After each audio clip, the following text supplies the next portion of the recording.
The Rangbashnongs of villages under Mawsynram block yesterday held a meeting at Mawsynram and decided to revamp the Kasanjuk Kikli Nongsinchar Shnong Mawsynram block with an objective to fight for development in Mawsynram area and the demand for upgradation of Mawsynram CNRD block into a civil subdivision is the main agenda.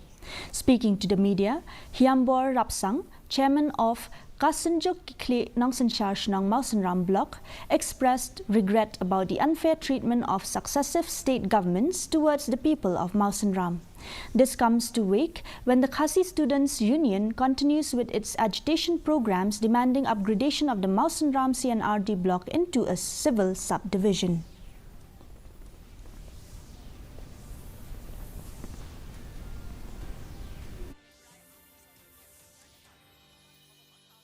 Bat kani kecil kedua lang ngejungi hadin bagilai keren sani jai kita kecil kalau mitba min haban mi madan no dangi kikli no sisa ban pensengau syaka sorga bakal day kapor ba day ban pen urang no ya ketika jing angnul kecongi kasorga kedon ya ketika polisi ban penjan ya ketika administration syakinong gendong ba chau bai ba ya kata mi dawa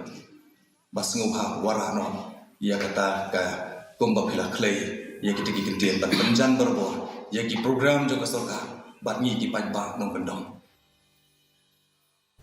The Dorbar Shnong of Nongpo held a meeting today